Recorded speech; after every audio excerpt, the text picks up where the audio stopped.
आज शुक्रवार दिनांक 31/5/2024. आज आपल्या उत्सवाचा हा शेवटचा दिवस आहे. 7 दिवस आपण आपल्या परमहंसांच्या पुण्यतिथीनिमित्त सप्ताह साजरा केला आणि खूप उत्तम सप्ताह झाला. त्या सप्ताहाने माझं स्वतःचं खूप समाधान झालेलं आहे. कारण या सप्ताहामध्ये आपण ध्यानापासून सुरुवात केली आणि ध्यान साधना ही आमच्या सद्गुरूंची खूप आवडती साधना आहे. आणि आता आजच्या दिवशी जो आपण शेवटच्या उत्सवाचा दिवस आहे त्या दिवशी आपल्या सर्व साधकांचं मनोगत होणं क्रमप्राप्त आहे. तेव्हा पहिल्यांदा मी इथे बोलवले ते आपल्या डमाले साहेबांना. नवीन साधक आहेत, ते काय सांगतात आपल्याबद्दल ते आपण पाहूया आपल्या विषयावर.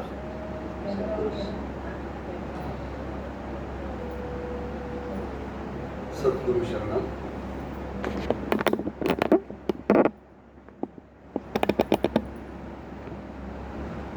आज आपल्या परमहंसांचा 32वा पुण्यतिथी सोहळ्यानिमित्त वेगवेगळे छान कार्यक्रम झालेत आणि त्यातनं जो काही मिळणारा आनंद आणि त्या आनंदातनं आपल्याला प्रत्येक वेळी आपल्यातला उत्साह वाढत जातो आणि त्याचा फायदा आपल्या जीवनात वेळोवेळी होत असतो. आणि माताजी दरवेळेला प्रवचनामध्ये आणि विवेक महाराज आपल्या आद्य गणेशाच्या माध्यमातून ज्या काही गोष्टी आपल्याला सांगतात छोट्या छोट्या, त्या आपल्या जीवनामध्ये खूप फायदेशीर ठरतात आणि त्यामुळे आपल्याला आपली आध्यात्मिक उन्नती होते असं मला वाटतंय. की मी आता जग नवीनच आहे, त्यातनं मला त्याचं खूप समाधान लाभतंय. त्याचं सर्व श्रेय परमहंस माताजी आणि विवेक महाराज या तिघांना जातंय. आणि माझे 2 शब्द बोला अजून मौली.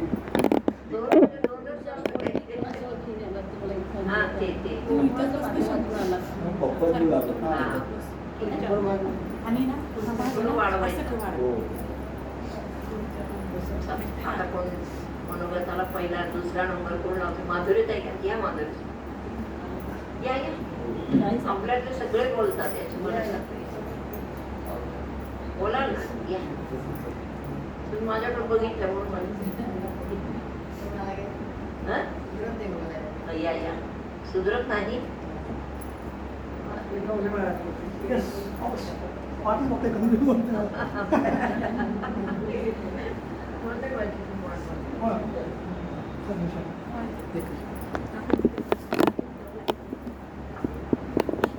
उपस्थित सर्व साधक बंधू सर्वांना आत्मवंदन. विवेक महाराज, माताजी, सगळ्यांना सप्रेम नमस्कार. गेले आठवडाभरापासून आपला हा सुंदर उपक्रम आपल्याकडे चालू आहे. मला या उपक्रमातील व्यक्तिशः आवडलेली गोष्ट म्हणजे ध्यानाचं जे सत्र चालू केलं ह्या वर्षी माताजींनी प्रॅक्टिकली, त्याच्यापर्यंत माझ्या ते पहिल्यांदाच आपण चालू केलं. ते मला खरोखर आवडलं. इव्हन ऑफिसमध्ये जरी मी जात असलो तरी सकाळी 2-3 सेशन अटेंड केले आणि प्रॅक्टिकली सद्गुरूंच्या समोर ध्यानसाधना कशी करायची, काय करायची आणि ध्यानसाधनामध्ये जे पण बारकावे आहेत ते मी समजून घेतले इथे. म्हणजे घरी होत नाही, परंतु आपल्या आश्रमात खरोखरच एक विशिष्ट दिव्यता मला नक्कीच आवडली. तिथे बसून ध्यान करत असताना शरीरातली स्पंदनं खरोखर तिथे ॲक्टिवेट होतात. हा माझा वैयक्तिक अनुभव. म्हणजे इथल्या जागेमध्ये खरोखरच ती ऊर्जा म्हणजे खरोखर मला वाटलं जे मला घरी नाही जाणवत. बरोबर. त्याच्यानंतर इथं मिळणारी इन्स्पिरेशन म्हणजे एक आठवडा जरी इथनं कुठलं प्रवचन नाही ऐकलं माताजींचं की तसं चुकल्यासारखं होतं मला लिटरली. Please believe. त्याच्यानंतर आता मला सरांचा पण विशेष मला आभार मानायचा आहे की आपला मुद्गल पुराणाचा जो प्रोग्राम सरांनी चालू केलेला आहे गेल्या वर्षभरापासून, तर त्याच्यामध्ये माझ्या अनेक शंकांचं देखील निरसन झालेलं आहे. आपल्या समजा 1-2 वर्षापासून मी आपल्या आश्रमाला असोसिएटेड आहे. त्याला अनुसंगून जे पण ज्ञान मी ते घेतलं अध्यात्मिक, त्या ज्ञानावर आधारित मी माझी छोटीशी नोटबुक तयार केली. म्हणजे आपल्याला अनेक प्रश्न असतात, प्रश्न उत्तर स्वरूपामध्ये मी थोडंसं वाचतो आहे. त्यानुसार मला असं वाटतं की हे माझं मनोगत आहे असं तुम्ही समजावं. ठीक आहे. फार कंटाळा आला तर मला सांगा, मी स्टॉप करतो. नाही नाही अजिबात नाही. आता याच्यामध्ये काय केलं मी, प्रश्न उत्तर स्वरूपात केवळ आध्यात्मिक एक वही बनवली. जे पण ज्ञान मी इथं हस्तगत केलं आहे ते मी तुमच्यासमोर थोडंसं हे करतो. माझा पहिला प्रश्न मी लिहून ठेवला की आध्यात्मिक साधकाने कोणत्या नियमांचे पालन केले पाहिजे. पहिला नियम, काया वाचा व मनाने कुठल्याही जीवास त्रास न देणे, कारण प्रत्येक जीवामध्ये भगवंत विद्यमान आहे. हे मला इथं आल्यावर माऊलींमुळे कळालं, पटलं, ज्ञानेश्वर ओढ लागली आणि त्याच्यामुळे तो एक फॉलो. भगवंतांची आणि सद्गुरूंची दिव्य नवविधा भक्ती करणे, अनन्य भक्ती करणे आपल्या शेवटच्या श्वासापर्यंत. हा देखील मला दुसरा हे कळलं. तिसरी गोष्ट माताजींमुळे कळली म्हणजे निष्काम कर्मयोग करणे, परमेश्वराचा सेवक म्हणून. कारण याच्या अगोदर कर्मयोग करायचा आणि तो निष्काम कसा करायचा हे मला माहीत नव्हतं. ही विद्या मला खरोखर आपल्या आश्रमात काही म्हणजे वाचून माहिती होतं, परंतु श्वास वर घेऊन ती कर्मे आपल्याच हृदयात असलेल्या भगवंतांना अर्पण करणे आणि त्या कर्मबीजांची सगळी बीजे नष्ट करणे हे सद्गुरूमुळे आणि माताजी मला कळलं. हा विद्या आम्हाला माहीत नव्हता, त्यामुळे मी तो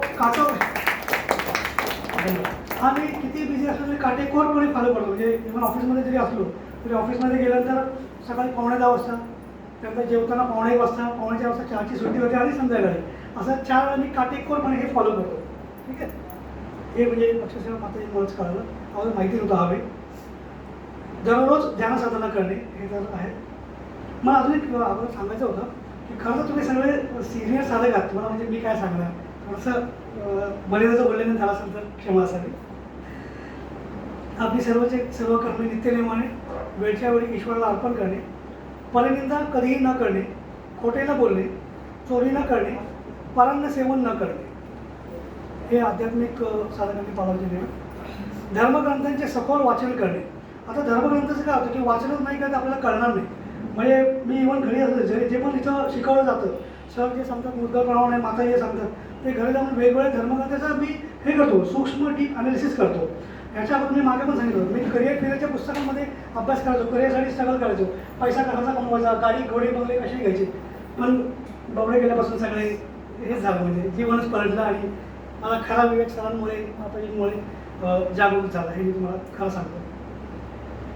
दुसरी गोष्ट म्हणजे आपले विचार, काया, मन, इंद्रिय नित्य 100% शुद्ध ठेवणे. आता मी तर प्रयत्न करतो, हे फार अवघड गोष्ट आहे. चांगलं वागणं, चांगलं बोलणं, परनिंदा न करणं, मन शुद्धवणं. तर देखील जेवढं मला पॉसिबल आहे तेवढं मी करण्याचा मी नक्की प्रयत्न करतो. तर मी आयसोलेटेड असतो, कोणामध्ये जात पण नाही, मला मित्र वगैरे पण नाही, पण जेवढं शक्य होईल शुद्ध राहण्याचा प्रयत्न. आता ते प्रॅक्टिकली होत नाही, पण 80-90% बंद नक्कीच असतो. कधी कधी ऑफिसमध्ये राग आला असं सगळ्यांना झापायला लागतं. ते एकदम प्रेमाने वाजता कोणी काम करत नाही, त्यावेळी मर्यादेचं उल्लंघन होतं. त्याला एक युक्ती आहे, रागाला झापायचं पण अर्पण करायचं. आपण उगीच झापतोय का नाही, हो ना, ते कर्तव्य म्हणून करावं लागतं, त्याला अर्पण करायचं. ते जसं जमेल तसं. पण कारण मी बघितलं की अध्यात्मामध्ये 100% प्युरिटी लागते. माझ्या धर्मग्रंथाचे वाचन आणि सर्वांचं आचरण, मातेचं आचरण, तर एवढं सगळ्यांना तर शिकवत नाही. मग मी मला जेवढं जमतं तेवढं ते मी नक्की करतो की 100% प्युअर आपल्याला कसं करता येईल, साधना आपली कशी वाढवता येईल, जसं जसा वेळ मिळेल तसं आश्रमामध्ये असोसिएशन कसं करता येईल असं सगळं करण्याचा मी प्रयत्न करतो. ठीक आहे. पुढचा मला आहे की आपल्या शरीराची सर्वोच्च काळजी करणे, कारण हे मानव शरीर अत्यंत सर्वोच्च महत्त्वाचं आहे. हे म्हणजे माताजींनी पण वेळोवेळी सांगितलं की आपल्या बॉडीचं आपण अटमोस्ट काळजी घेतली तर परत कधी आपल्याला हे शरीर मिळेल, काय मिळेल देव जाणे. त्याच्यामुळे प्रत्येकाने हे एक आध्यात्मिक साधकाने पालकाच्या नियमाप्रमाणे जे नियम लिहिले माझ्यापैकी त्यांचा आहे की मला वाटतं. पुढचा माझा प्रश्न मी लिहून ठेवला आहे, 84 लक्ष योनीचा सिद्धांत खरोखरच खरा आहे का? आत्म्याला खरोखरच 84 लक्ष योनीमधनं फिरावं लागतं का? आपल्याला नाही, जीवा. ओके. आत्मा अमर आहे. त्याच्यात खरं एवढा बोलून कळलं नाही, आत्मा कळायला हवं. जीव वेगळा आणि हा, ओके. जन्म घेतो. आत्मा अमर. तर मी हा आणि धर्मग्रंथामध्ये हा सिद्धांत वाचला. इव्हन परवा महाराजांचं चरित्र पठण करत असताना देखील हा सिद्धांत मला त्यामध्ये प्रकर्षाने जाणवला. माऊली ऑलरेडी त्यामध्ये लिहिलेलं आहे की प्रत्येक जीवाला 84 लक्ष योनीमधनं फिरावंच लागतं. आत्मा हा अविनाशी असतो, वेगवेगळ्या योनीमध्ये जोपर्यंत त्याला मोक्ष आणि मुक्ती मिळत नाही तोपर्यंत मात्र त्याला भ्रमण करावं लागतं. हा सिद्धांत मला अनेक धर्मग्रंथांमध्ये देखील पॅरलल मिळतो, जसं की संत तुकारामांची गाथा, एकनाथी भागवत, ज्ञानेश्वरी, असं मी पॅरलली ज्यावेळेस चेक केलं त्यावेळेस हे माझ्या लक्षात आलं. आणि आपणही आजूबाजूला बघू शकतो की अनेक वेगवेगळ्या योनी आहेत, पशु पक्ष्यांच्या, प्राण्यांच्या वेगवेगळ्या योनी आहेत. त्यामुळे हा सिद्धांत आपल्याला तो पटतो देखील. आणि म्हणूनच हा वर्तमान मानव जन्म जो आपल्या सर्वांना मिळाला आहे तो आपण ईश्वरासाठी, सद्गुरूसाठी आणि मोक्षासाठी जास्तीत जास्त याचा प्रयत्न केला पाहिजे असं मला वाटतं. पुढचा माझा असा मी इथं प्रश्न लिहून ठेवला की ध्यानसाधना कशी करावी. आता मी काय सांगणार नाही, पण मी स्टेप बाय स्टेप लिहून ठेवलं. तर सर्वांनी ऐका, प्रत्येकाने लक्ष मी थोडंसं एक ब्रीफ करतो, सगळ्यांना माहिती आहे आणि जसं मी लिहिलं तसं ब्रीफ करतो. सर्वप्रथम साधकाने हातपाय स्वच्छ धुवून एका योग्य आसनावर स्थिर बसावे. हातापायांची चुळबुळ करू नये. सर्वप्रथम मनाला, बुद्धीला स्थिर बसण्याची शरीराला सवय लावून घ्यावी. शरीराची कुठलीही हालचाल करू नये अजिबात.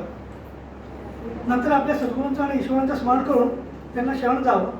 महागणेशांचं स्मरण करावं. इथे महागणेशांचं स्मरण करावं. त्यांना प्रार्थना करावी की माझं ध्यान हे निर्विकारपणे आणि निश्चितपणे सुलभतेने होऊ दे, असं त्यांना प्रार्थना करावी. हळूहळू मन एकाग्र आणि निर्विचार करण्याचा प्रयत्न करावा.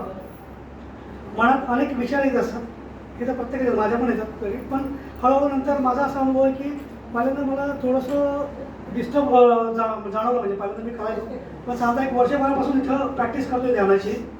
पण आता खरोखर ध्यान लागतं, हा माझा वैयक्तिक अनुभव आहे. म्हणजे मन शांत होतं, शरीर हलकं होतं आणि माता भगवतीला प्रार्थना केली की ती ऐकते बरं का. म्हणजे हा माझा एक खरोखर अनुभव आहे. मन प्रसन्न.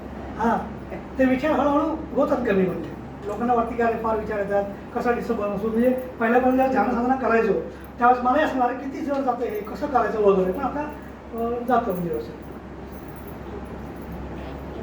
ध्यानाची जागा व आजूबाजूचा परिसर अत्यंत शांत असावा, स्वच्छ असावा.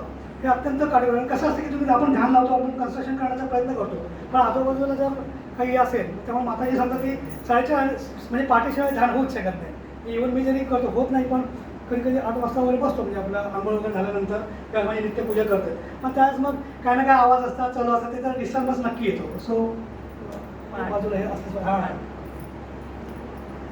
पुढचं असं की ज्ञानेश्वर आणि भगवद्गीतेमध्ये ध्यानासंबंधी माहिती दिलेली आहे, ती सर्वांनी वेळोवेळी नित्य वाचावी. म्हणजे माहिती असेल, इव्हन माहिती असेल तरी तो अध्याय बाजूला ठेवल्यामुळे ते सारखं रिपिटेशन होतं आणि मग आपलं हे मनामध्ये ते बिंबवलं जातं.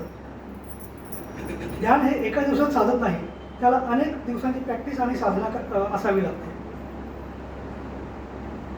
ध्यानामध्ये सर्वप्रथम सद्गुरूंची आणि ईश्वराची मानसपूजा करावी. बाकीचं म्हणजे हे सगळं एक स्टेप बाय स्टेप मी व्यवस्थित देऊन गेलो. आणि हे जसं मला वेळ मिळेल, म्हणजे ही वही बाजूलाच असते माझ्या देवालयाच्या, तसं मी माझं वाचन करत असतो. ध्यान नेहमी प्रसन्न चित्ताने आणि प्रसन्न मनानेच करावे. आता हा मुद्दा मी तर का लिहिला आहे, बऱ्याच वेळा आपल्या मनामध्ये काही डिस्टर्बन्स असतो, डिस्ट्रॅक्टेशन असतात, त्याच्यामुळे ते होत नाही. पण ज्यावेळेस प्रसन्न मन असेल त्यावेळेस मात्र एकाग्र पण होतं आणि होतं ते व्यवस्थित. एक माझा अनुभव आहे. ध्यान साधनेबरोबर साधकाने इतर साधनांचे देखील पालन करावे. म्हणजे याला अनुसरून जसं की मी मागे सांगितलं, शुद्ध असणं, पवित्र असणं, ह्या देखील काटेकोरपणे पाळले गेले पाहिजे असं मला वाटतं. पुढचा माझा प्रश्न माझ्या वहीत मी लिहून ठेवला आहे. मानवी जीवनाचे सर्वोच्च आणि परमोच्च ध्येय काय आहे. त्यातलं पहिलं मला जे वाटतं किंवा जे माझ्या धर्मग्रंथांच्या आणि जीवनाच्या अनुभवानं मला जे वाटतं ते मी असं लिहिलं आहे, मोक्षपदाची प्राप्ती करणं हे मानव जीवनाचं सर्वोच्च आणि परमोच्च ध्येय आहे.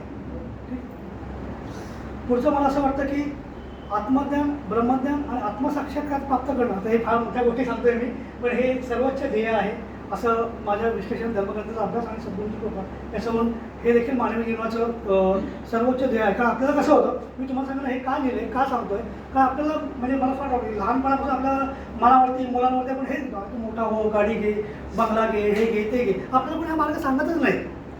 तू साधना कर, तू ध्यानसाधना कर, तू सद्गुरूंकडे जा, हे आपल्या मनात कोणी बिंबवतच नाही आणि किती चुकीचं मार्गदर्शन केलं जातं. तर मला असं म्हणतं की तुम्ही जे काही लहान पिढीचं तुमच्या पुढच्या पुढचे आहेत त्यांच्या मनावरती, बुद्धीवरती हे विचार तुम्ही बिंबवत, अशी मी सगळ्यांच्या वतीने प्रार्थना करतो मी.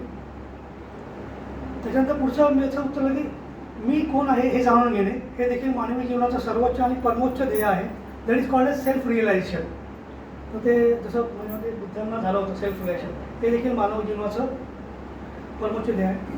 पुढचं ध्येय म्हणजे जन्म मृत्यूच्या या भीषण चक्रातून स्वतःची सोडवणूक करून घेणं.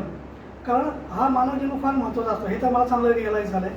आणि म्हणून जसं आता माझे जेवढे श्वास राहिले तेवढे सगळे सद्गुरूंच्या चरणी अर्पण आहेत. आणि तुम्ही देखील हे फॉलो करावं, जसं तुम्हाला वेळ मिळेल. किती बिझी शेड्यूल असलं, किती काय असलं तरी फर्स्ट प्रायोरिटी शेवटी घेऊन तो दिस होईल.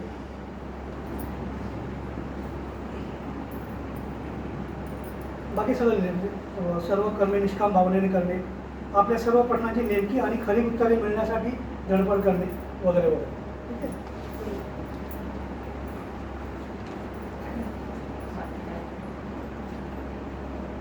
पुढं असं लिहिलं की सर्व धर्मग्रंथ ज्ञानेश्वर आणि सर्व धर्मग्रंथाचा सार काय आहे, हा माझा प्रश्न आहे. जो मी आता सांगितलं तोच सार मला वाटला. तीच उत्तरं समप्रमाणात मी पुढच्या याच्यावरती लिहिलेली आहे. पुढचा माझा प्रश्न आहे की नामस्मरणाचे महत्त्व सांगा. आता काय होतं, बऱ्याच वेळा माताही सांगतात की ध्यान करा ध्यान करा, सगळ्यांना सांगतात. पण जास्त ध्यान करणं थोडं कठीण जातं. असे 2 तास 3 तास म्हणजे सिनियर साधकांचं लागत भेटणं मला नाही.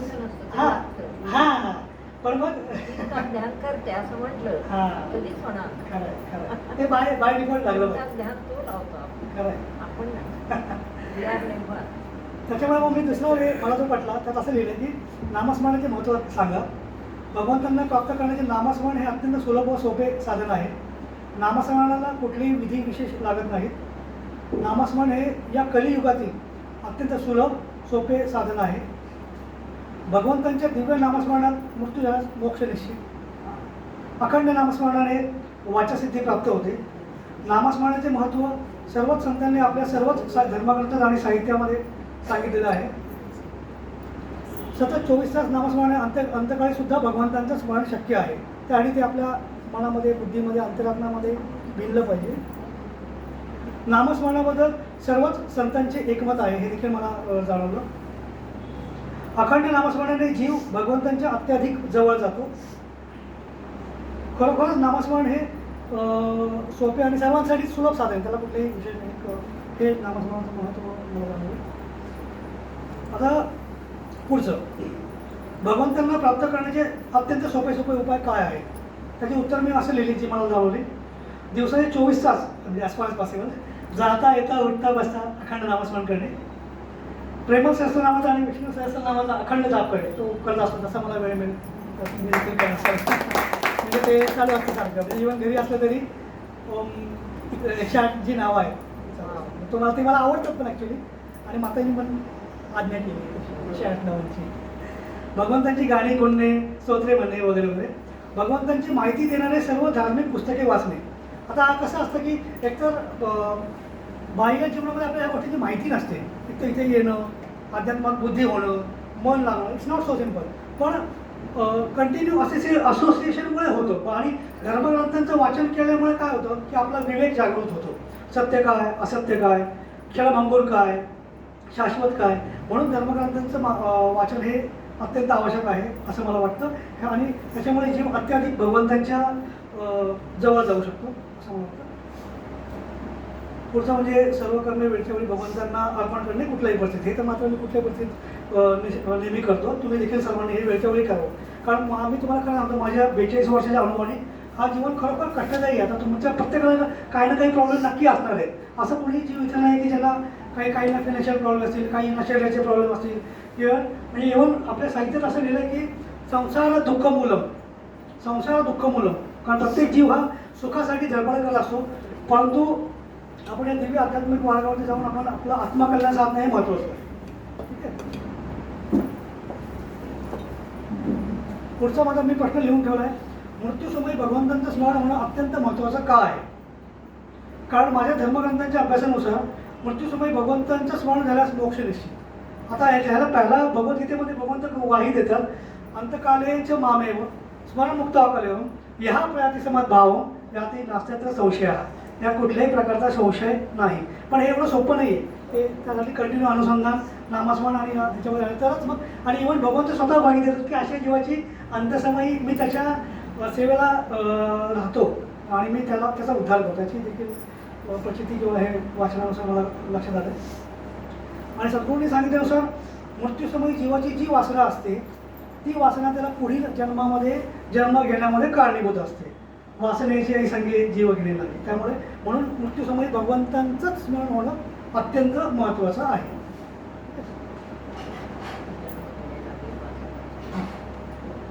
सोपं काहीच नाही. हा.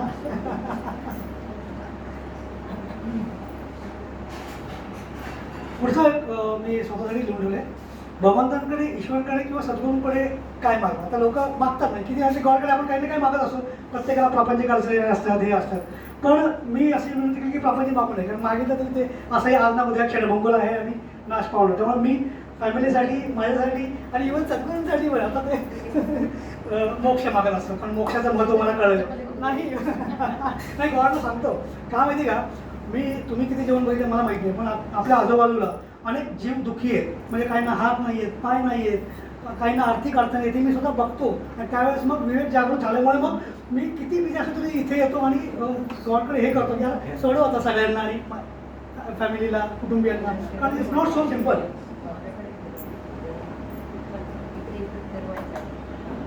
तर तुम्ही देखील भगवंतांकडे हीच मागणी मागावी अशी मी तुम्हाला विनंती करेन.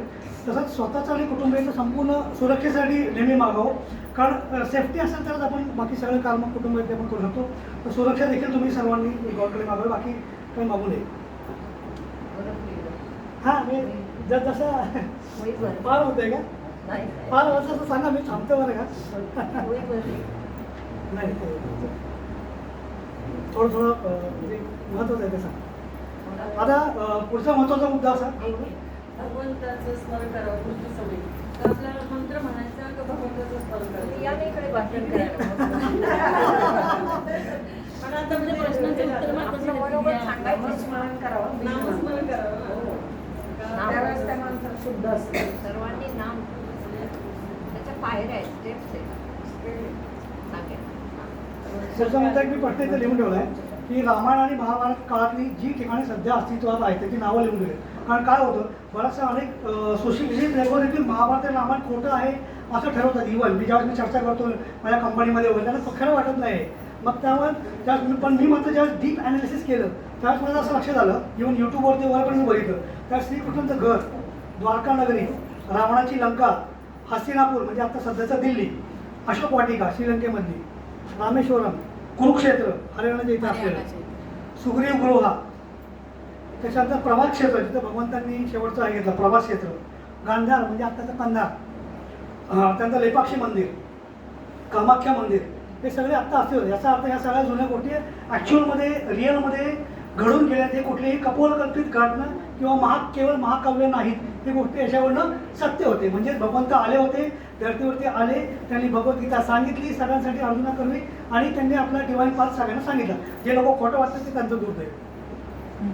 नाही, अनेकांना पटत नाही म्हणून मी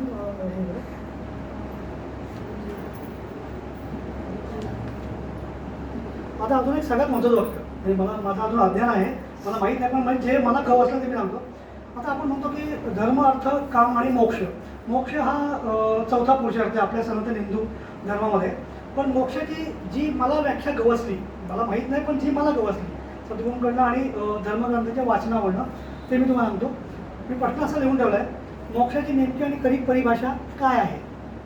मला जे गवसलं सांगतो, मोक्ष म्हणजे जन्मजन्मांतरीच्या या भीषण चक्रातून कायमची सुटका.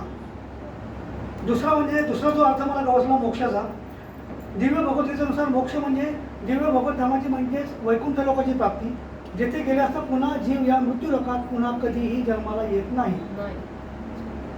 असं मला जे माहीत नाही, मला मी आपल्याला क्षमा मागतो, कदाचित माझा अध्ययन असावं. हे नको, पण वैकुंठ म्हणजे कुठे ते आम्हाला सांगा. आपण एकच ॲड्रेस देतो, बरोबर. मध्ये वैकुंठ आणि स्वर्ग ते आहे. आमचा पहिला तुमचं काय लागतं? पहिला असा की मोक्ष म्हणजे जन्मजन्मांतरीच्या भीषण चक्रातून सुटका. पण मग आणि मोक्ष हा जिवंतपणी वाक्य याच्या वासना संपत वासना दिली. संपत आहे सगळ्या, पण इच्छा वासना म्हणजे निश्चित येते त्याला. तो वैश्वाना काय करावं हे तो सांभाळूनच करेल, बरोबर. त्याला म्हणायचं. आणि हळूहळू त्याचा मोक्ष होतो. वा. तुम्ही तसं हे सगळ्यांना सांगा. नाही, कसं आहे माझ्या अल्पबुद्धीने जे मला गवसलं ते मी सांगण्याचा प्रयत्न करतो. कारण मी फार मोठा ज्ञानी नाही आहे. हळूहळू असं होतं की मनुष्याला कुठलीच इच्छा सोडत म्हणजे काय होतं स्पीकर मग जेवत नाही का स्पीकर इच्छा उरत नाही मग जेवत नाही का मनुष्य जेवतो सगळी कर्म करतो सगळी निजी कर्म मनुष्याला करावीच लागतात मग मोक्ष कसा काय किंवा मोक्ष म्हणजे आपली सर्वांची एक धारणा झाली की इथून पलीकडे काहीतरी सोडून जायचं म्हणजे मोक्ष नाही का तसा मोक्ष नाही ज्याचा श्वास दररोज भगवंताच्या स्मरणामध्ये ऊर्ध्व जातो आहे तो मोक्षकारक तोच मोक्ष आणि त्याला मोक्ष मिळालेला आहे श्वासाकडे लक्ष द्यायचं सर्वात जवळचा आपला मित्र म्हणजे श्वास आहे की नाही मला सांगा 1 सेकंद त्याने सोडलं तुम्हाला तर जमतं का पुढे नाक दाबून धरलं तर जमेल ज्याच्याशिवाय जमतच नाही तो खरा मित्र आणि तो आहे श्वास नाही बघा म्हणजे मला किती अल्पज्ञान आहे. सद्गुरूंनी सांगितलं मोक्षाची खरी बरी व्याख्या जी मला गवस ती मांडू गेली पण तुम्ही मांडू शकता. मोक्षाचा एक असाही अर्थ सांगितला जातो की जीवाची शिवाची मिलन जशी नदी समुद्रात मिळालेली असते ती सागर बनून जाते तिचं स्वतःच अस्तित्व काही राहत नाही तो एक मोक्षाचा अर्थ असू शकतो किंवा असेल असं मला वाटतं.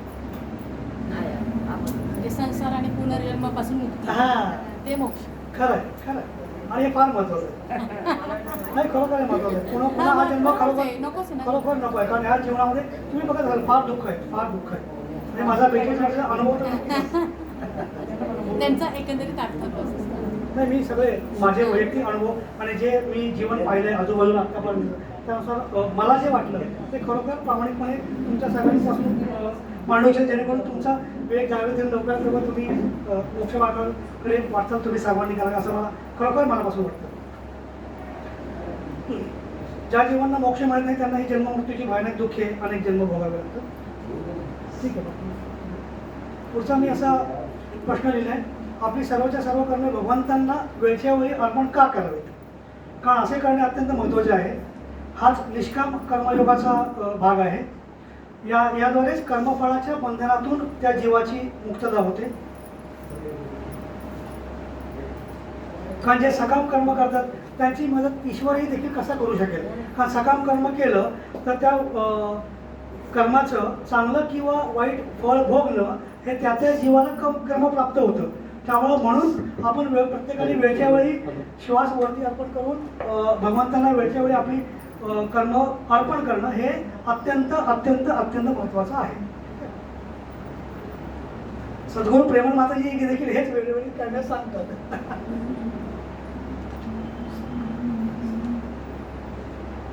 पुढचा मी प्रश्न असा लिहिला आहे म्हणजे कदाचित मला वाचनानुसार लिहिला आहे कदाचित माझा अल्पज्ञ असू शकतो याच्यामध्ये. जर मला काही चुकीचं वाटतं तर मला देखील तिथे थांबवावं आपण. मृत्यूनंतर प्राणी किंवा जीव कोठे जातो मला जी गवस त्यानुसार भगवंताचा आनंद फक्त दिव भगवत धामाला किंवा वैकुंठात जातो तो पुन्हा कधीही या संसारात येत नाही. ज्या जीवांना मृत्यूचं किंवा मृत्यूसमयी भगवंतांचं किंवा दिव्य ओंकाराचं स्मरण होतं असे जीव मोक्षापर्यंत जातात. पापी जीवांना पापकर्माची शिक्षा भोगण्यासाठी नरक लोकात जावं लागतं. पुण्यकर्मी जीव स्वर्ग लोकात जातात परंतु पुण्य क्षीण झाल्यावर पुन्हा त्यांना या मृत्यूलोकी यावं लागतं. हिंदू धर्म ग्रंथानुसार सनातन धर्मानुसार वेगवेगळी 14 भुवने आहेत तेथे त्या ठिकाणी ते जीव जातात. काही जीव वृक्ष वेली पशु पक्षी आदी योनींना प्राप्त होतात. वाचनानुसार माहीत नाही चुकीचं असेल क्षमा असेल. काही जीव भूत पिशाच आता आपण बघतो की काही तामसी लोक पण साधना करतात म्हणजे हठयोगी वगैरे करतात स्मशानात जाऊन साधना करतात. तर असे जीव भगवंत त्या लिहिले की ते त्या पिशाच भूत प्रेत ब्रह्मराक्षस वगैरे वगैरे योनींना जातात. 84 लक्ष जीवांच्या योनीत त्या योनींना जीव मृत्यूनंतर प्राप्त होतो.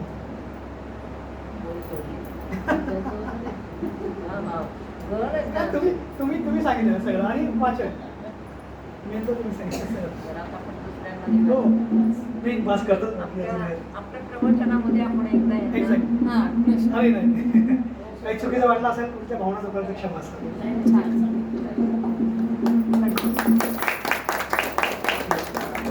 आपला परिचय नाही मराठी समजते नाही. पूर्णगीर साहेब कुठे गेली एक व्हॉलेंटिअर्सला सूचना आहे, समोरचा सोफा देखील रिकामा करा. ज्यांना खाली बसता येत नाही त्यांच्यासाठी समोर जागा आहे. तोच ते हे. समोर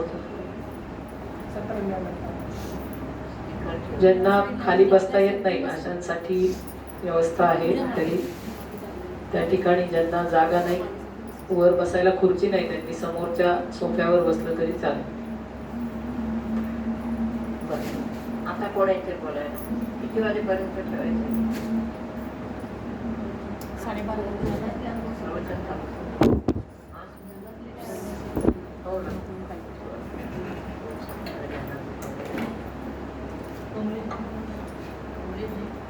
कोणता? कुठे गेली? अनुभव सांगा ना, बोलायची का? दर्शनाचं काढलं काय काही. या या. उमानचे मला पाहुणे परिचय द्या. उमानचे पाहुणे आलेले आहेत. तुमचं दर्शन घ्यायचं म्हणून खास आलेले आहे. चालतं. मग त्यांना चालू. हा, कारण की आपल्या प्रसादाला खूप वेळ आहे. त्यांना कधी काय दिलं करायचे प्रसाद काहीतरी आणा. नामदेव महाराज जाऊन टेकले आणि स्थिर झाले. नाही ते त्या स्थानावरून 8 पाहुणे आपल्याकडे आलेत. बाकीचं दर्शन घ्यायची इच्छा आहे त्यांना आणलंय. ते त्यांचं प्रयागधाम नावाचं ठिकाणी मोठं स्थान आहे पुरळेला, तिथे उतरलेले.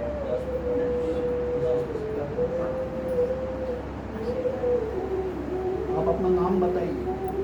नाम बता. विमला यांचं नाव विमला आहे.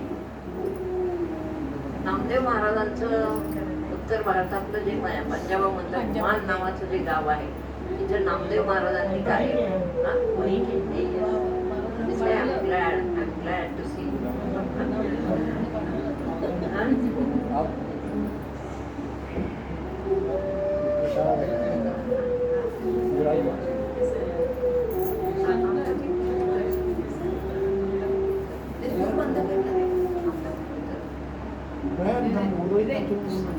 सूर बंद कर. सूर आहे ते बंद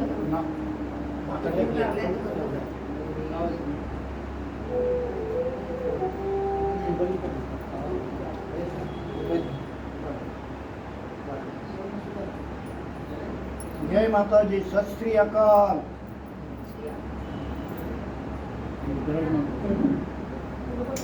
हाँ हाँ, आपके लिए प्रसाद घर में ले गए. सुभाष जी आमचे मित्र.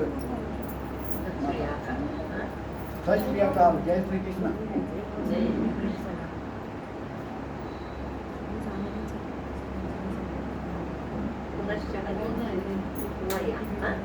फिर से आइए. पुन्हा या म्हणा. फिर से आइए. आप नाम बताए नहीं माता जी को. तो बात जोर से बोलिए. अर्जुन. सुमित. काय लोग उसे नाम बता दें. येऊन आवडली का? येऊन आवडली. नाम बताइए. उसे नाम बता दें. सुरेंद्र पाल. सुरेंद्र पाल. नामदेव जी महाराज की जय. जोगिंदर. आप बैठ जाइए. सोनू. सोनू निगम.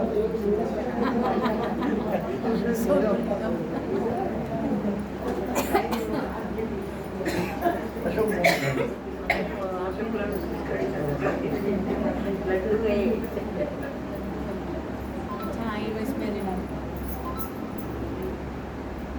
काय बोलायचं या या.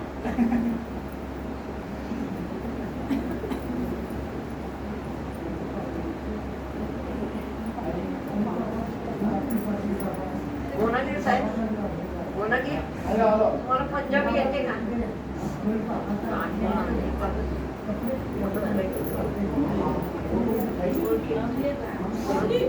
त्यांना सगळ्या भाषा येतात.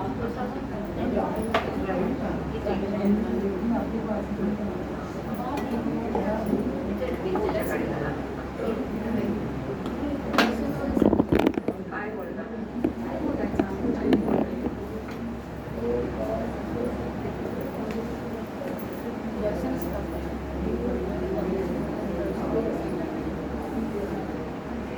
जे लोक आपल्याकडे पाहुणे आले ते कुमान गावाचे आहेत. म्हणजे नामदेवरायांनी ज्या ठिकाणी महाराष्ट्रातून जाऊन तिकडे कार्य केलं त्यांचा तो हेतूही होता आणि त्यांच्या हातून जे घडायचं होतं ते तिकडे जाऊन सुरुवातीला तीर्थयात्रेला ज्ञानेश्वर महाराजांबरोबर गेले तेव्हा त्या गावी गेले होते पंजाबमध्ये आणि म्हणून त्यांनी पुन्हा तिथेच जाऊन मुक्काम केला आणि तिथे कार्य केलं. ग्रंथ साहिबामध्ये त्यांचे सगळे ते लेखन आहे नामदेवरायांचे, ते लोक वाचतात रोज.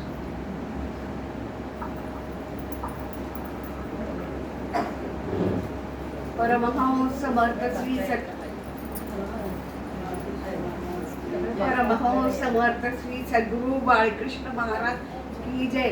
परमहंस समर्थ श्री सद्गुरु सकल सौभाग्य संपन्न वैजरचूडे मंडित अनंत कोटी ब्रह्मांड नायक योगीराज जगद्गुरु महालक्ष्मी प्रेमल माता की जय.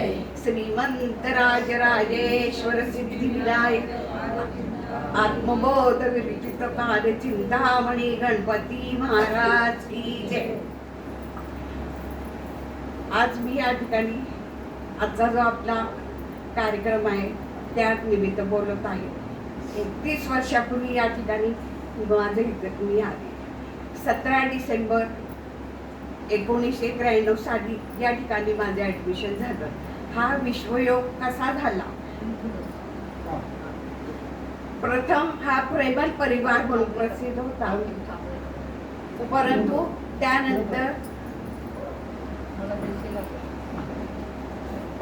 त्यानंतर माताजींच्या ध्यानामध्ये येऊन या पंथाला काय नाव द्यायचं तर हा प्रेमल विश्वयोग पंथ करा असं याचं नाव जाहीर झालं.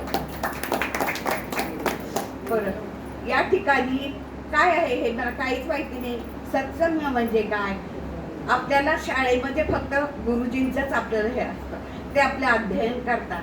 शाळा कॉलेज झालं तर त्या ठिकाणी आपल्याला काय मिळते?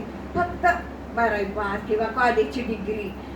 परंतु ही जी आध्यात्मिक शाळा आहे या ठिकाणी ॲडमिशन घेतल्यानंतर या ठिकाणी आपल्याला मोक्ष काय म्हणतात, स्वरूपाचं दर्शन काय आहे, साक्षात्कार काय आहे हे शब्द काही माहितीच नव्हते. पण कधी आम्ही ह्या जगात आलोच नाही. परंतु काय असेल ते असो, या ठिकाणी माझं हे झालं. बरं, हा विश्वयोग असा आहे या ठिकाणी लिंगभेद केला जात नाही, जातीभेद केला जात नाही. नो डोनेशन विदाउट ॲडमिशन आणि कुठल्याही लहान मुलापासून मोठ्या वृद्धांपर्यंत या ठिकाणी ॲडमिशन दिली जाते. या ठिकाणी खूप सुंदर सुंदर आपल्याला शिक्षण मिळतं. बरं, पंचमहाभूत म्हणजे काय?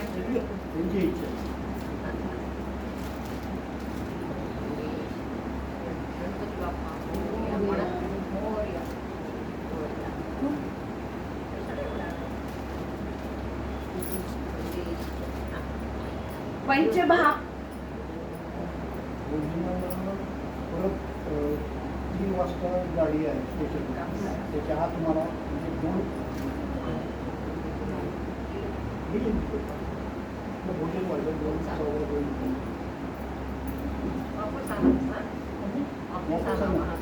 पीछे फिर से आ जाएंगे.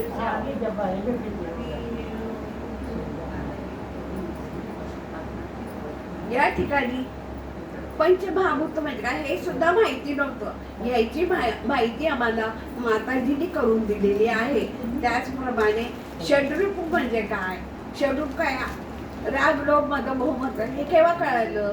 अध्यात्माच्या शिक्षण घेतल्यानंतर. नाही तर काही ह्याचा राग काही माहिती नाही. बरं, षड्रूपवर नियंत्रण कसं करावं तर आद्य गणेश तत्व हे विवेक महाराज आम्हाला दर 15 दिवसांनी रविवारी ट्रेनिंग देत असतात. त्यामध्ये विघ्नराजांना आपण विनंती केली, विघ्नराज आपलं नियंत्रण षड्रूपावर असावं की बरोबर आपले काही का असताना थोडे एवढं कमी ना काहीतरी रक्त कमी होईल, मोह तर कमी होईल, नाही असं करत हळूहळू. बरं, या ठिकाणी माताजी गराड्याला ते एक मोठीच आमची संस्था आहे. त्याखाली हजारो लोक तिथे येतात आणि माताजींच्या शब्दांचा आणि आशीर्वादाचा लाभ घेतात. ज्यांना ज्या म्हणजे माणसं म्हणजे असं काय स्पर्धेने मला म्हणायचंय, ज्या बायकांना मुलं होत नाही हा कित्येक वर्ष त्यांना हे नसतं, तर माताजीच्या आशीर्वादाने त्यांना मुलं झालेली आहे. मी जवळजवळ 20 वर्ष तिथे त्यांचं दुकान सांभाळलं. जा त्या बाईकडनं दारं घेऊन ये.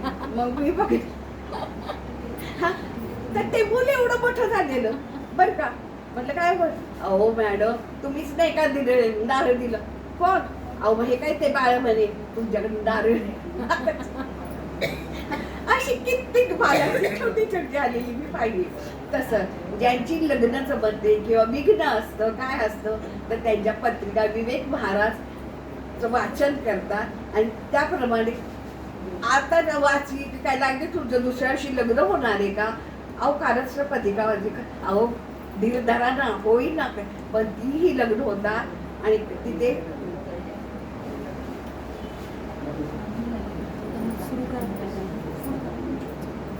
आणि तिथे त्यांचा काहीतरी गणपतीचा भोग आहे त्याप्रमाणे तिथे मोतीचुराचे लाडू आणि त्यांची काय फी असेल ती तिथे दिली जाते आणि त्यांच्या ठिकाणी काम होतच असतं.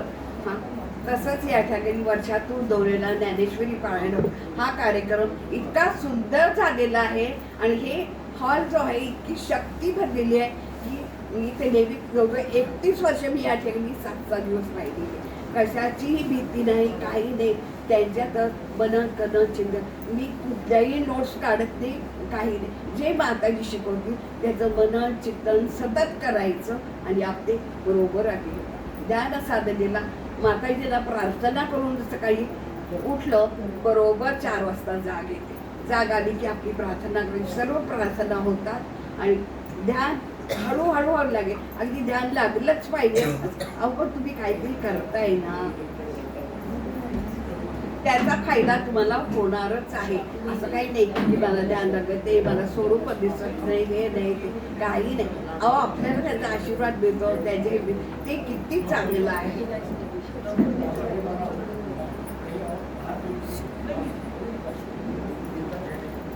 तसं तिथे प्रत्येक हा साधक एकच मिनिट गोसाई मावशी, एक बसलेल्या लोकांनी पुढे सरकून घ्या, माग येणाऱ्यांना जागा होत नाही. वैभाविक हे सर्व प्रॉब्लेम सुटले जातात. आर्थिक म्हणजे कित्येक मुलांना आमचं इतकं शिक्षण झालेलं आहे आम्हाला आतापर्यंत नोकरी नाही. माताजी फक्त त्यांना एक काहीतरी सांगत असती आणि त्यांनी जा अमक्या ठिकाणी जा आणि माताजीने पाठवलंय असं म्हणा.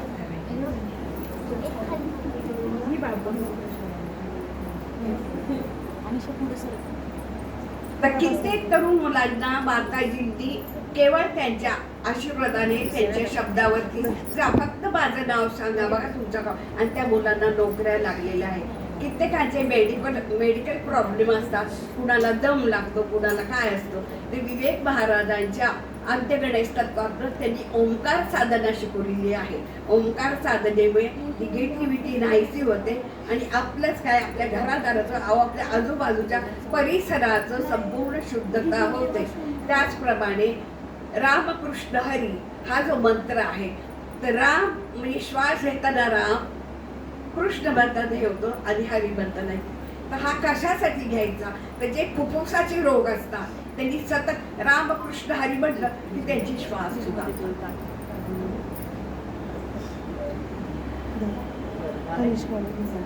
तुम्ही हो माता पिता तुम्ही हो बंधू सखा तुम्ही हो नैया तुम्ही हो साहित्य तुम्ही हो नैया तुम्ही हो मेरी प्रेमल मैया जो खिल सके ना वो फूल हम है तुम्हारे चरणों की धूल हम है. क्षम्यतां परमेश्वरी. सके ना वो फूल हम है तुम्हारे चरणों की धूल हम है.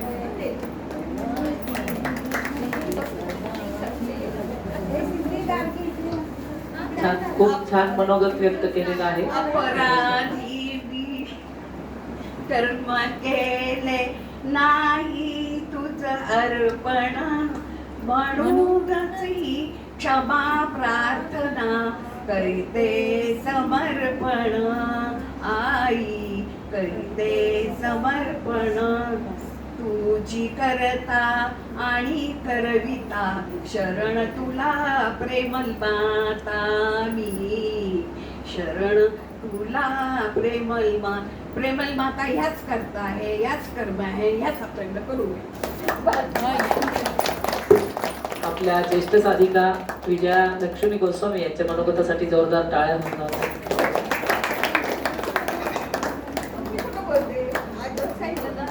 पुढील मनोगत कोणाला व्यक्त करायचं आहे का? नसलं करायचं तर आता आपण प्रवचनाला माताजींच्या सुरुवात करणार आहोत. सर्वांची मनोगत झालेली आहेत. या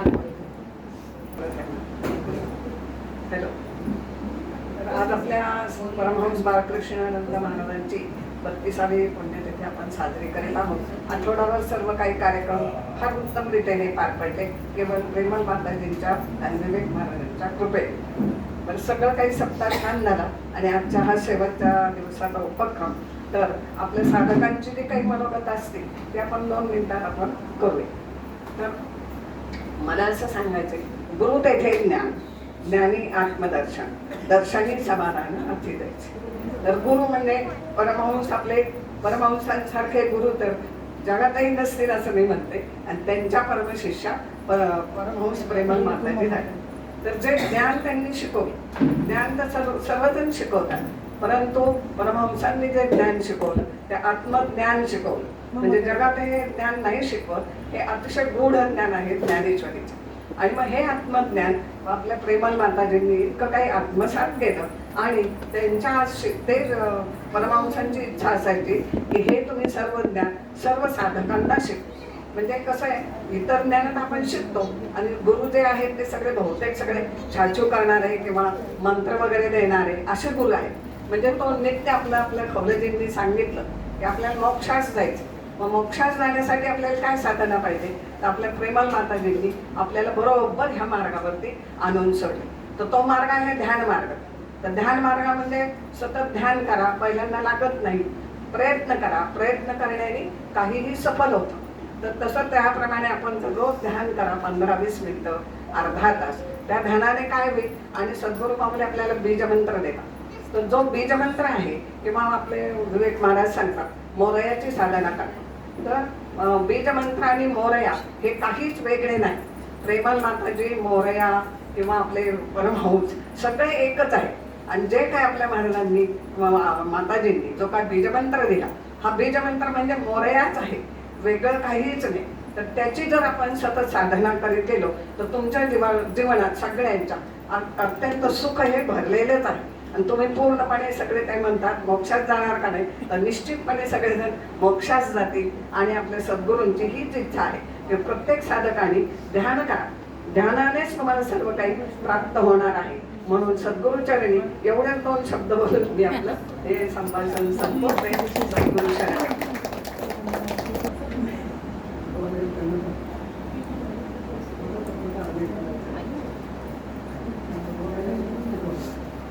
ओम श्री गणेशाय नमः. ओम नमो भगवती प्रेमल माता.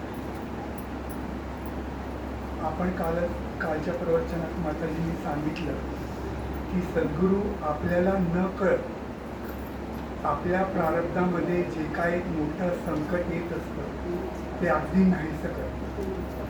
त्याचा मला माझ्या आयुष्यात प्रत्यक्ष 3दा प्रत्यय आला आहे. तर जे नवीन लोक आहेत त्यांना कदाचित हे माहिती नसेल, म्हणून माझे हे अनुभव आज मी शेअर करतो. पहिला अनुभव 8 वर्षापूर्वीचा आहे. तेव्हा माझ्या मिसेसचं वय 42 होतं आणि माझ्या जुळ्या मुली 5व्या इथेच शिकत होत्या. तेव्हा तिला अचानक हार्ट अटॅक आला आणि मी तिला पुन्हा हॉस्पिटलमध्ये नेलं. तर तेव्हा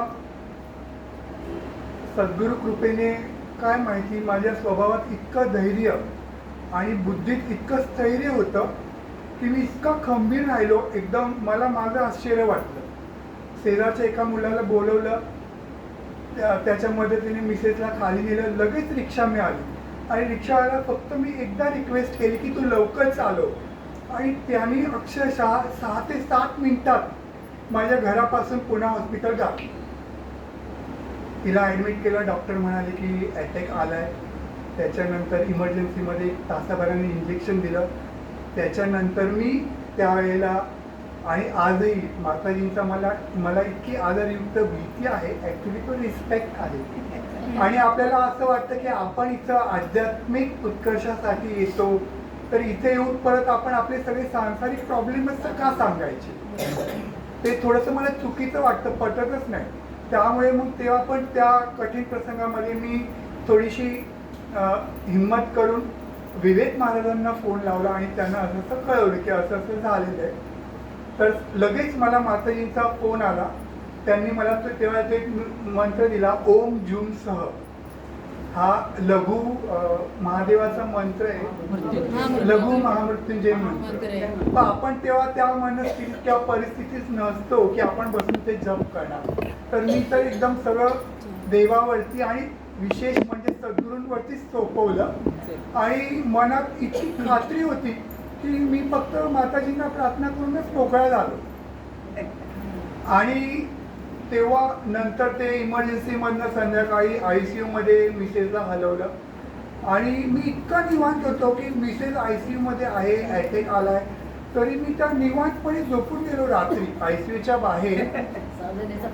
हा.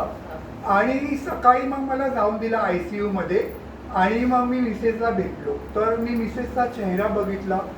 मला मिसेसचा चेहरा इतका तेजस्वी वाटला आणि ती नेहमी जे रोजच्या घरी म्हणजे असायची तशीच ती नॉर्मल वाटली आणि ती इतकंच नॉर्मल बोलत होती. आणि मग ती मला म्हणे की मला तुम्हाला एक असा माझा अनुभव सांगायचा आहे. म्हटलं काय झालं, काय सांगायचं आहे तुला? नाही म्हणे की आज सकाळी मला असा अनुभव आला ICU मध्ये की मी डोळे मिटून पडलेले होते, तर माझा कॉट जो आहे असा असो गदा हलतोय, वर खाली होतोय. तर मी ते डोळे उघडले तर तिथं कोणीच नाही आणि कॉट स्थिरच होता. मग परत डोळे मिटले. असं तिला 3दा अनुभव आला की कॉट तिथं येऊन कुणीतरी हलवतोय आणि वर खाली होतोय. तर मला असं वाटतं की इथं कुणीतरी आलं होतं. तर मी मिसेसला तेव्हा म्हटलं की तुला काय वाटतंय की कोण आलं होतं? तर तिचे शब्द होते की मला असं वाटलं की मला इथं प्रत्यक्ष गणपती आले होते आणि ते माझ्याकडे बघून आणि कॉट हलवत होते असं मला वाटतंय. म्हणजे असंच माझा ठाम पक्का विश्वास आणि मत आहे. मला ठीक आहे. तर तेव्हा नंतर दुसऱ्या दिवशी मी मिसेसला भेटायला गेलो ICU मध्ये. तर तिचा चेहरा एकदम मरगळलेला आणि मग खरोखर वाटत होतं की ह्या व्यक्तीला अटॅक आलेला आहे. म्हणजे ते एका दिवसापुरतं तिचा तेवढा तो चेहरा बदलला, एकदम तो तेजस्वी झाला होता. तिला एकदम नॉर्मलच होती अटॅक येऊन सुद्धा. आणि शिवाय तिला तिथं प्रत्यक्ष गणपती आल्याचा अनुभव प्राप्त झाला. त्याच्यानंतर किती म्हणजे जेव्हा मी आश्रमात आलो तेव्हा माताजींनी म्हटलं की मी जेव्हा फोन केला होता तेव्हा विवेक महाराज आणि माताजी गराड्याला होते आणि मग त्यांनी तेव्हा तिथं स्वयंभू राजराजेश्वर गणपती समोर बसून ते माझ्यासाठी जप करत होते दोघेही आणि प्रार्थना करत. मग मला मात्र उलगडला झाला. मग ह्याच्यावरनं कळतं की सद्गुरू शक्ती काय आहे. ॲक्च्युली आपली जी मानवी बुद्धी आहे कधीच आकलन होणार नाही. माताजी स्वरूपाने काय आहे, ती काय शक्ती आहे कधीच कळणार नाही. तुम्ही जर बुद्धीने आकलन करायला गेला तुम्हाला कळणारच नाही. तुम्ही फक्त अनुभव घेऊ शकता आणि अनुभव पण केव्हा होईल जर तुम्ही मन, बुद्धी आणि तुमच्या अंतःकरणाने खरोखर जर शरणागत झाला तरच. मनुष्य फक्त एवढंच करू शकतो की शरणागत होऊ शकतो. त्याच्या हे सगळं जे आध्यात्मिक प्रगती, साक्षात्कार वगैरे जे काय आपण म्हणतो ते सुद्धा साधना साध्य म्हणजे साधना करून मिळणारं नाही. ते गुरूंच्या कृपा साध्य आहे. गुरूंनी जर कृपा केली तर तुम्हाला त्याच क्षणी ते साक्षात्कार देऊ शकणार. इतका माझा म्हणजे विश्वास आहे. आणि त्यामुळे आपण फक्त सतत सद्गुरूंचं शरण त्यांच्या शरणागतीच राहायचं आणि ते जे सांगतील म्हणजे तेच ब्रह्मवाक्य, तेच वेदवाक्य, तीच आज्ञा एकदम आपण शिरोधार्य मानायची. इकडं आश्रमात येऊन माताजीचे जे शब्द येतात ते साक्षात शक्तीचे, ईश्वराचे शब्द आहेत. हे आपल्याला कळतच नाही. मी ज्या पूर्वी खूप वर्षापूर्वी जेव्हा इथं खूप रेग्युलरली यायचो अनुग्रहाच्या वेळेला, त्याच्यानंतर कित्येक वर्ष, तर मी मनात माझ्या जे विचार चालायचे आश्रमात येताना, जे जे प्रश्न यायचे, इथं फक्त येऊन बसायचं. माताजींच्या प्रवचनातून आपोआप ती सगळी उत्तरं यायची आणि आजपर्यंत तोच अनुभव आहे. म्हणजे हे इतकं दिव्य स्थान आहे. आणि मी तर म्हणतो की पृथ्वीच्या पाठीवर असं स्थान आणि असे सद्गुरू हयातच नाही. म्हणजे आपलं किती आपल्याला कळत नाही की आपलं किती महत् भाग्य आहे. आपण किती जन्मांची पुण्याही आहे, आपल्याला माहिती नाहीये, पण आहे हे तुम्ही खात्री बाळगा. म्हणून तुम्ही इथे आलात, म्हणून माताजी तुम्हाला सद्गुरू म्हणून भेटले. आता थोडासा वेळ घेतोय, पण आणखीन एक दुसरा अनुभव सांगतो. इथं येण्यापूर्वीच मला सायटिकेचा त्रास होता, म्हणजे कमरेत नस दाबली जाते. नंतर तो हळूहळू तो त्रास वाढत गेला आणि नंतर कित्येक वर्षांनी अशी परिस्थिती उद्भवली की मी असा आता उभा राहतोय. 2 मिनिटापेक्षा जास्त उभा राहू शकत नव्हतो, 15 पावलापेक्षा जास्त चालू शकत नव्हतो आणि शेवटी नाइलाजाने आश्रमात येणं बंद झालं. तरी मी माताजींना काही सांगितलं नाही, पण आश्रमात येणं बंद झाल्यानंतर मला वाटलं की आता किंतु परंतु येईल माताजींच्या मनात किंवा काय की हा कसा काय यायचा बंद झाला. म्हणून तेव्हा पण मी व्हॉट्सअपवरनं चॅटवरनं विवेक महाराजांना कळवलं की असं कमरेचा त्रास झालाय, त्यामुळे मी येत नाही, कुठलाही गैरसमज नको. तेव्हा विवेक महाराजांना ध्यानामध्ये नुकतंच कुंडलिनी स्तोत्र हे स्तोत्र प्रगट झालं होतं. त्यांनी मला लगेच ते अगोदर माताजींची परवानगी काढली आणि नंतर मला पाठवून दिलं की ह्या स्तोत्राचा तुम्ही पाठ करा. आणि मी ते रोज, मी तुम्हाला खरं सांगतो, मी फक्त एकदा वाचायचो ते स्तोत्र, म्हणजे 1 मिनिटं एवढंच करायचो तेव्हा. आणि मग घरच्या घरी वेळ जात नव्हता. मी विचार केला आता काय करू. तर इथं आश्रमात येण्यापूर्वी मी स्वामी समर्थांची भक्ती करत होतो. तर त्यांचं एक चरित्राचं पुस्तक माझ्याकडे होतं, आय थिंक श्री गुरु लीलामृत, आता तर नावही आठवत नाही. तर म्हटलं की ते वाचावं आता वेळ काढण्यासाठी. तर माझ्याकडे माझ्या घरात फक्त 1 फूट बाय 2 फूटचा एक कप्पा आहे आणि तिथं सगळी पुस्तकं अशी छोटी छोटी ठेवलेली आहेत. तर म्हटलं त्यात आपण ते पुस्तक शोधूया. आणि ते पुस्तक मी तुम्हाला सांगतो अक्षरशः 15 मिनिटं शोधलं. 2दा ते कप्पा खाली करून प्रत्येक पुस्तक पाहिलं. मला ते पुस्तकच सापडेना आणि दिसेना. आणि बरोबर हातामध्ये परब्रह्म तुची एक हे शाईराम गुरुजींचं पुस्तक आलं. मग मी मनात विचार केला आता सगळे गुरु स्वरूपाने एकच, आपण हे पुस्तक वाचूया. आणि मी तुम्हाला सांगतो की मी इतक्या कॅज्युअली एखादी कादंबरी वाचावी इतक्या सहजतेने ते पुस्तक वाचायला घेतलं. आणि रोजचा जेमतेम 1 अध्याय वाचायचो खुर्चीवर बसून. आणि जेव्हा 15वा अध्याय वाचून झाला आणि मी आपलं ते पुस्तक परत कप्प्यात ठेवलं आणि डबल बेडवर जाऊन परत पडलो, कमरेचा प्रॉब्लेम होता. आणि मी असा झोपलेलो होतो आणि मला असं स्पष्ट जाणवलं की एक मोठा करंट आला माझ्या कमरेपासून पायापर्यंत आणि मला जाणवलं की माझा तो प्रॉब्लेम आता गेला. तर मी म्हटलं आता असं वाटतंय पण बघूया. मग मी एकदम उभा राहून चालायला लागलो. तर एकदम नॉर्मल रीतीने चालायला लागलो. मला खात्री झाली की प्रॉब्लेम सॉल्व्ह झालाय. तर आता जाऊन कोणाला सांगायचं. तर आमच्या समोरच एक खूप वयस्कर, आता तर त्यांचं वय 92 झालंय, ते फलटणचे उपेकर महाराजांचे अनुग्रहित शिष्य आहेत कुंडे गुरुजी म्हणून. मला ह्या व्यक्तींना सांगावं, कुठल्या तरी आध्यात्मिक व्यक्तीलाच आध्यात्मिक अनुभव सांगावे. म्हणून त्यांच्याकडे मी जाऊन सांगितलं की असं असं झालंय, पण मी आता ऑब्झर्व करणार की हे खरोखर झालंय का. 8 दिवस 10 दिवस. तर मी 10 दिवस ऑब्झर्व केलंय. तर मी जिने उतरायला लागलो, समोर पोस्ट ऑफिस आहे तिथपर्यंत अगदी चालायला लागलो. मग खात्री झाली की प्रॉब्लेमच सॉल्व्ह झालाय. मग माताजींना इथं आलो आश्रमात मी. माताजींनी मला सांगितलं की ठीक आहे, पण तुम्ही इथं खाली बसू नका, जरी प्रॉब्लेम सॉल्व्ह झाला तरी वर बसा. मग मी त्याच्यानंतर 1-2 महिने वर बसायचो. नंतर परत खाली बसायला लागलो. आणि त्याच्यानंतर इतकी वर्ष झाली मी परत नॉर्मल व्यक्ती सारखा चालतोय, बोलतोय, म्हणजे आणि गाडी चालवते जे डॉक्टरनी सगळी मनाई केली आहे, टू व्हीलर चालू नका, वजन उचलू नका, तरी सुद्धा एक नॉर्मल व्यक्तीप्रमाणे मी जगतोय आणि माझं आश्रमात येणं परत सुरू झालं. तेव्हा मला असं वाटायचं माझ्या बुद्धीत जेव्हा हा प्रॉब्लेम झाला होता की ईश्वराने मला क्षेत्र संन्यास दिला, म्हणजे आता तू घरच्या घरी बस आणि भक्ती कर. पण नंतर वाटलं नाही, सद्गुरूंची इच्छा काहीतरी वेगळी दिसतंय, त्यांना नक्कीच मला काहीतरी आध्यात्मिक उत्कर्ष करून घेऊन पुढचं काहीतरी कार्य करून घ्यायचंय आणि त्यांनीच मला हे चालतं आणि सगळं नॉर्मल केलंय आणि परत पुन्हा मी इतके वर्ष पुन्हा आश्रमात येतोय. आणि दुसरा जाता जाता एक छोटासाच अनुभव सांगतो. 2019 परावाणी प्रगट झाली, तर आजपर्यंत 100च्या वर सगळी काव्ये वगैरे आलेली आहेत आणि ही परावाणी एकदा प्रगट झाली पुन्हा शांत झाली. मग जेव्हा प्रगट झाली होती मला असं वाटलं की कदाचित ही काव्यशक्ती असणार, पण जेव्हा ती शांत झाली तर ते सगळं यायचं सुचायचं आपोआप बंद होतं.